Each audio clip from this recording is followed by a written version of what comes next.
الحمد لله كفى وسلام على عباده الذين اصطفى أما بعد أعوذ بالله من الشيطان الرجيم بسم الله الرحمن الرحيم وذروا ظاهر الاسم وباطنه صدق الله العظيم۔ اللہ تبارک و تعالی نے ارشاد فرمایا وذروا ظاہر الاسم وباطنه، چھوڑ دو وہ گناہ جو تم ظاہر میں کرتے ہو یا چھپ کر کرتے ہو۔ گناہ کہتے ہیں اللہ رب العزت کے حکم کی نافرمانی کرنا یا نبی علیہ الصلاۃ والسلام کی سنت سے روگردانی کرنا۔ لہٰذا جو گناہ ہم کھلے عام کرتے ہیں یا چھپ چھپا کر کرتے ہیں، ہمیں حکم ہے کہ ہم ان گناہوں کو چھوڑ دیں۔ گناہ کی مثال کینسر کے زخم کے مانند ہے۔ جب جسم میں کینسر کا زخم ہو تو ڈاکٹر کہتے ہیں اس کا ایک ہی علاج ہے کہ آپریشن کے ذریعے اس کو نکال دیا جائے، نہ نکلنے پر یہ زخم بڑھے گا اور جسمانی موت کا سبب بن جائے گا۔ اسی طرح گناہ کا بھی ایک ہی علاج ہے کہ اسے چھوڑ دیا جائے۔ اگر انسان گناہ نہیں چھوڑتا تو گناہ کی عادت بڑھے گی اور انسان کے لیے روحانی موت کا سبب بن جائے گا۔ گناہ کی مثال آگ کے انگارے کے مانند ہے۔ کوئی بھی عقل مند آدمی انگارے کو ہاتھ میں نہیں لگاتا۔ انگارہ چھوٹا ہو یا بڑا اس سے دور رہتا ہے۔ پوچھو ہاتھ کیوں نہیں لگاتے جبکہ اتنا چمکدار، اتنا روشن ہے؟ جواب ملے گا تکلیف پہنچتی ہے۔ انسان کے گناہ کی مثال ایسی ہی ہے کہ وہ چھوٹا ہو یا بڑا انسان کے لیے نقصان کا سبب بنتا ہے۔ گناہ کی مثال بچھو کے مانند ہے۔ ہم بڑے بچھو سے بھی دور بھاگتے ہیں اور چھوٹا سا بھی نظر آئے تو اس سے بھی دور بھاگتے ہیں، کیونکہ چھوٹا بچھو بھی کاٹے گا تو نقصان ہوگا۔ انسان کے گناہ کی یہی مثال ہے، تو ہمیں چاہیے کہ گناہوں سے حد الوسیع بچنے کی کوشش کریں۔ ایک شخص نبی علیہ الصلاۃ والسلام کی خدمت میں حاضر ہوا۔ اس نے بڑا خوبصورت سوال پوچھا، اللہ کے نبی صلی اللہ علیہ وسلم، میں بہت عبادت گزار بننا چاہتا ہوں، میں چاہتا ہوں کہ بہت بڑا عابد بن جاؤں۔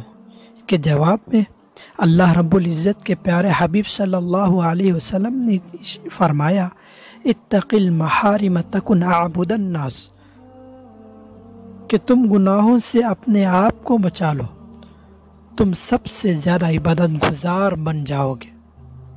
چنانچہ جو شخص اپنے پورے جسم سے گناہ سرزد ہونے نہیں دیتا، نہ آنکھ سے گناہ سرزد ہو، نہ زبان سے، نہ کان سے، نہ شرمگاہ سے، نہ ہاتھ پاؤں سے، بلکہ وہ اپنے تمام اعضاء کی حفاظت اور نگرانی کرتا ہے اور ہر وقت اس فکر میں رہتا ہے کہ میرے اس وجود سے اللہ رب العزت کے حکم کی کوئی نافرمانی نہ ہو، میرے اس 6 فٹ کے جسم سے نبی علیہ السلام کی کسی مبارک سنت کی روگردانی نہ ہو، تو ایسے آدمی لمبی نفلیں نہ پڑھے، راتوں کو نہ جاگے، لمبے مراقبے نہ کرے۔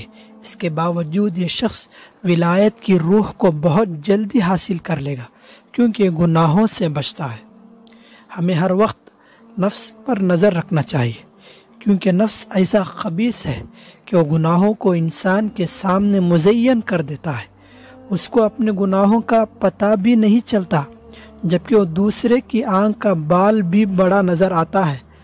خود کا حال یہ ہے کہ اپنی آنکھ کا شہ تیر بھی نظر نہیں آتا۔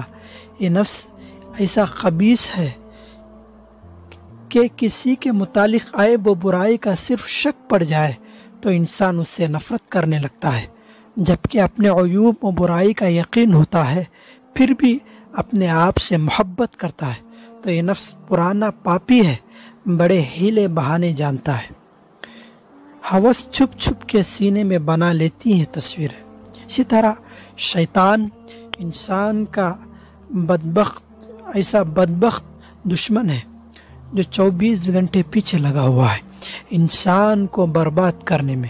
قرآن میں اللہ تعالیٰ نے فرمایا وَقَيَّضْنَا لَهُمْ قُرَنَاءَ فَزَيَّنُوا لَهُمْ مَا بَيْنَ أَيْدِيهِمْ وَمَا خَلْفَهُمْ۔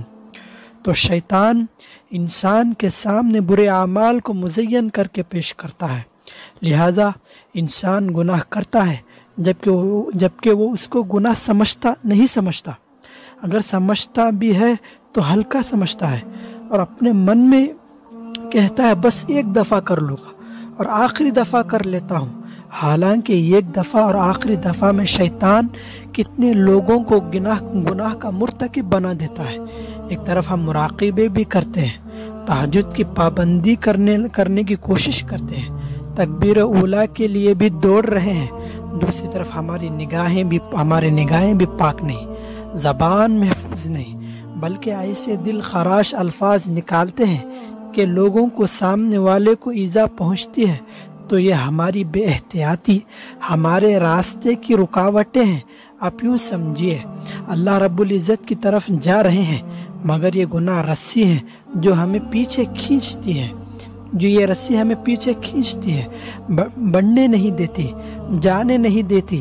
لہذا ہم ان گناہوں کی عادت کو چھوڑے بغیر ہم ان گناہوں کی عادت کو چھوڑے بغیر اللہ رب العزت کے ساتھ واصل نہیں ہو سکتے۔ انسان اپنی حقیقت کو معلوم کرنا چاہیے تو ہمیشہ اپنے دل سے پوچھے، دل وہ گواہ ہے جو کبھی رشوت قبول نہیں کرتا، ہمیشہ سچی گواہی دیتا ہے۔ دل بتائے گا تم کتنے پانی میں ہو، کہے گا تم لوگوں کے سامنے بڑے نیک بنے پھرتے ہو، بڑے سچے بنے پھرتے ہو، مگر تمہاری اصلیت تو یہ ہے کہ لوگوں کے سامنے تو نیک بن سکتے ہو لیکن اللہ رب العزت کو دھوکہ نہیں دے سکتے۔ ہمارا معاملہ اللہ رب العزت کے ساتھ ہے جو علیم بذات الصدور ہے، اس لیے صاف ستھری اور سچی زندگی گزارنے کے لیے ہمیں گناہوں سے نجات پانا ضروری ہے، ورنہ اللہ رب العزت کی بارگاہ میں مقبول نہیں بن سکتے۔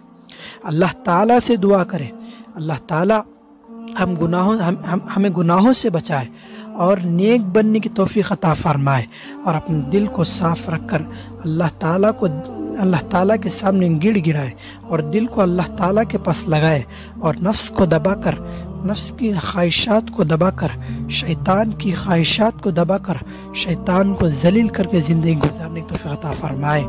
اللہ تعالیٰ سے دعا ہے کہ ہمیں گناہوں سے بچنے کی توفیق عطا فرمائے۔ وآخر دعوانا الحمد للہ رب العالمین۔